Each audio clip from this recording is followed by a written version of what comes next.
আর মাত্র ৪৮ ঘন্টা পর তোমাকে মৃত্যুদণ্ড দেওয়া হবে। আদালতের রায় বদলানোর কোনো সুযোগ নেই। তাই বলো, তোমার শেষ ইচ্ছা কি? আমরা সেটা পূরণ করার চেষ্টা করব। ম্যাডাম, আমার শেষ ইচ্ছাটা খুব সাধারণ। আমি শুধু একটি রাত আপনার সাথে কাটাতে চাই। তোমার মাথা কি ঠিক আছে আরমান?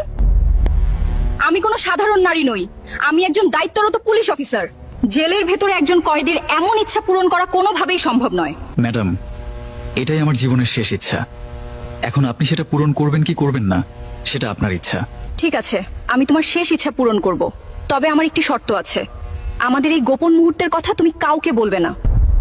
আমি কথা দিচ্ছি, আমাদের মাঝে যা ঘটবে কেউ জানতে পারবে না। বেশ, রাত হতে এখনো অনেক বাকি। রাত গভীর হলে সবাই যখন ঘুমিয়ে পড়বে, আমি নিজেই আসবো তোমার সেলে। তখন তুমি তোমার শেষ ইচ্ছা পূরণ করে নিও। দুপুর 11টা। পুলিশ ইন্সপেক্টর তানিয়া তার এসি রুমে অস্থিরভাবে পায়চারি করছেন। তার মনে এক অস্থির দ্বন্দ্ব চলছে। হঠাৎ তার রুমে প্রবেশ করলেন তার বড় ভাই শরীফুল সাহেব।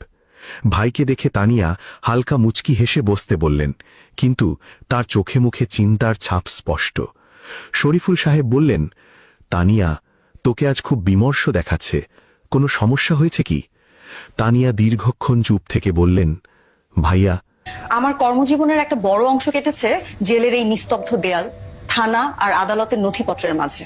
এই কয়েক বছরে আমি হাজার হাজার অপরাধীর মুখ দেখেছি। কেউ নিজের কৃতকর্মের জন্য অঝরে কাঁদে, কারো মুখে অপরাধের ছাপ স্পষ্ট ফুটে ওঠে, আবার কেউ কেউ একবারে পাথর হয়ে যায়। কিন্তু বন্দি নম্বর ৯১২ আরমান, সে আমাকে এমন এক মানসিক দ্বন্দ্বে ফেলে দিয়েছে যার কোনো যুক্তিযুক্ত উত্তর আমার কাছে নেই।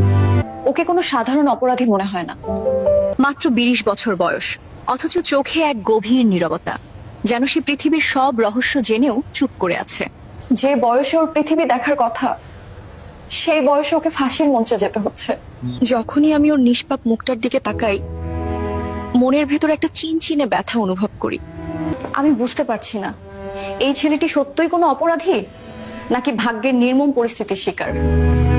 পুলিশের এই ইউনিফর্ম আমাকে ভেতর থেকে খুব কঠোর করে দিয়েছে। আমি জানি আইন খুব নির্মম এবং এখানে অপরাধীর সঙ্গে আবেগপ্রবণ হওয়া নিষেধ। উপর থেকে চূড়ান্ত আদেশ চলে এসেছে। ঠিক ২ দিন পর আরমানকে মৃত্যুদণ্ড দেওয়া হবে। আইন তাকে শেষবার তার পরিবারের সঙ্গে দেখা করার একটা সুযোগ দিয়েছে। কাশিমপুর কেন্দ্রীয় কারাগারের লম্বা করিডোরে ভারী বুটের শব্দ প্রতিধ্বনি তুলছে। চারদিকের পাথুরে দেয়ালে এক অদ্ভুত শীতলতা বিরাজমান। জেল সুপার তার চেয়ারে বসে অত্যন্ত গম্ভীর মুখে ফাইলে সই করছিলেন। তার কপালে চিন্তার গভীর